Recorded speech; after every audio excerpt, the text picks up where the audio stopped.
It's been quite a while since I made a video like this. And I guess what inspired me was AOC and her campaign in Memphis. I want you to listen to AOC, and then I'm going to briefly speak on this.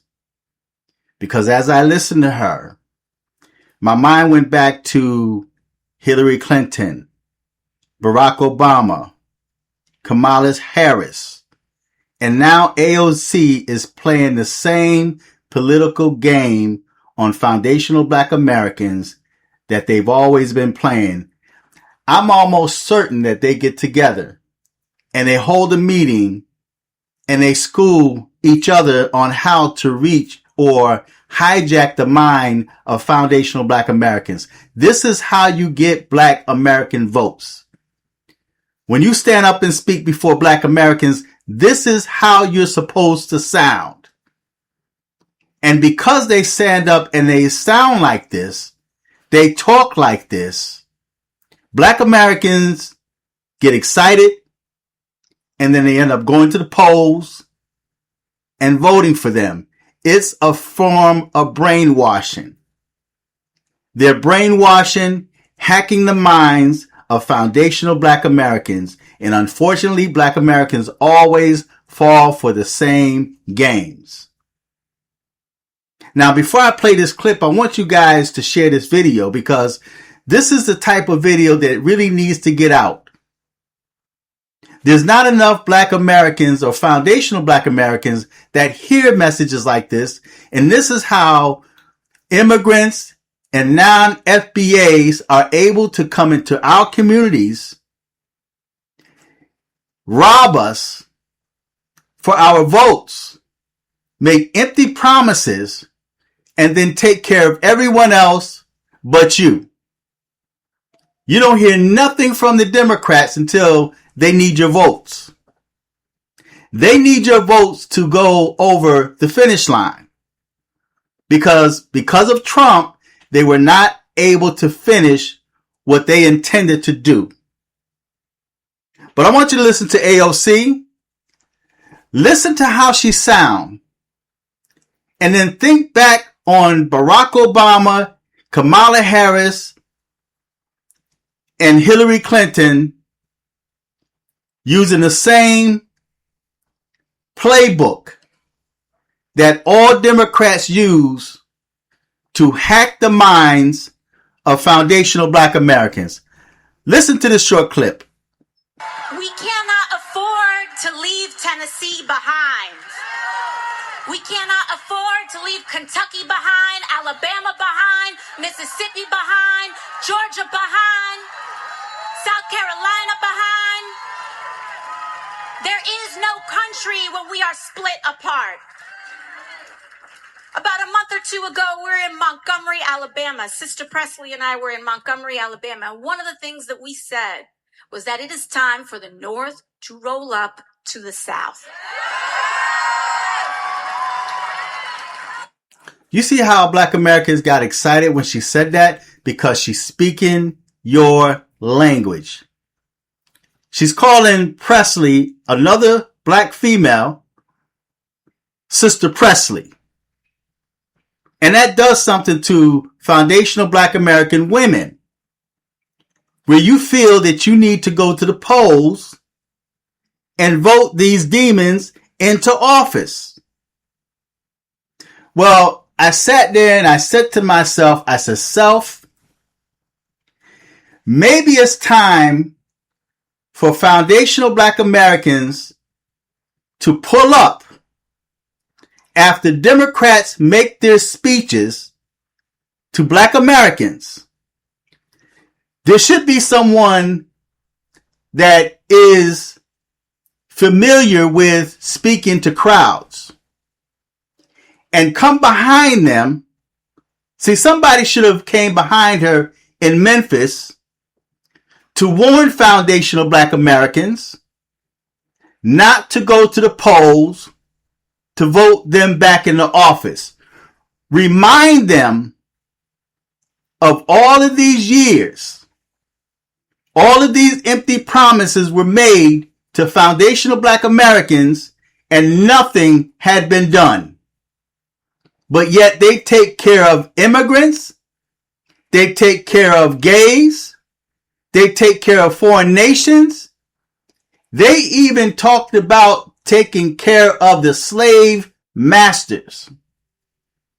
Those that, as a matter of fact, there was an article I read just about a week ago where I think it's called the Southern Poverty Group or something like that, and how they were using taxpaying dollars to fund the Triple K, because the Triple K had to basically use their wood to set fires, to burn their crosses. So they were being compensated, just like the slave owners were compensated because of the slaves that they lost. Well, that's still happening in today, in 2026. See, they need your votes to go over the finish line so they can continue to fund illegal migrants.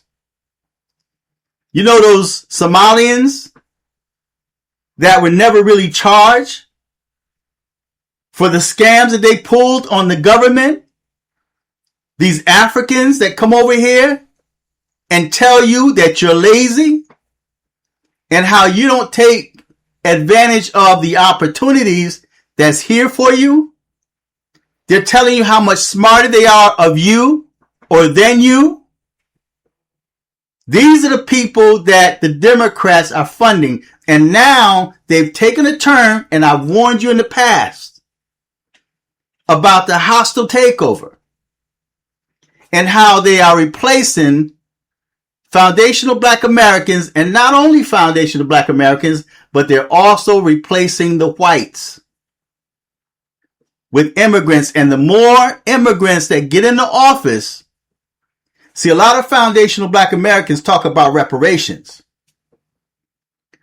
but the more immigrants get in position of power, the less of your chances of your receiving reparations.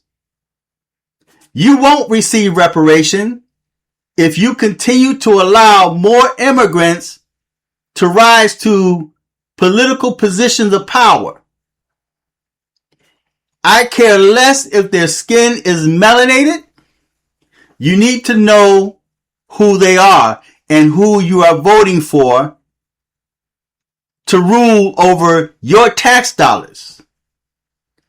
While you're voting them into office, they're supporting their own people and telling you how you need to pull yourself up by your bootstrap, when they're using your tax dollars to educate themselves and to, better yet, if you look at New York City and what's happening in New York City,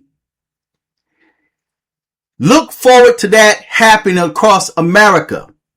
The more immigrants that you vote into position of power, the more this country will become like New York City, where Black Americans are being forced out. And they're doing it by going up on your rent, going up on your mortgage, and now your home is foreclosed and you can't afford rent and you're living on the street. Look at what they're doing to the food. This is not by coincidence. And it all falls back to who you vote into position of power. And Black women, and even white women, just because you see a female, especially a melanated female, that's running for office, does not mean you have to vote her into office just to feel good about a woman being in position of power. You don't vote like that. And then when you vote the wrong person in, you do what's happening in California and New York. They flee California, they flee New York City, and they run to red states, fleeing from the politics that you voted into office. So you flee to red states. just to vote the same way. Just to vote those same people in power to turn those red states into the state you just fled. So I'm going to end it right here. I hope you guys share this video because Black Americans need to wake up. And many of you have already started boycotting Asian businesses. That's good for those that's doing that. But you still have those few that feel that they need to support Asian businesses while the Asians are telling you that you need us. We can treat you any way that we want. We can take the life of your children and be able to walk, and you will still support me. This is their mindset. So you're proving them correct when they say Black Americans are ignorant. Stop making ignorant choices and decisions and start building yourselves. So Black Americans, foundational Black Americans, need to also campaign on the political trail behind the Democrats to let your communities know not to vote these people back in position of power. Even if it means you either choosing the couch or voting conservative. Because at least Trump is removing a lot of your barriers. A lot of you can't see it because of the cloud that has been placed over your mind and your eyes to not see what's really happening. And when it comes to food prices, mortgage, rent, high price of gas, this is all the results of the Biden administration. And it's not going to go away. Look how long it took for it to get to this point. It's not going to happen overnight. Trump might have made it sound like it's going to happen overnight, but it's going to take some time. You're going to have to endure this for some time. And then you will see the results in the end. Share this video, feedback, tell me what you think, support this channel. Until next time, I'm fearless.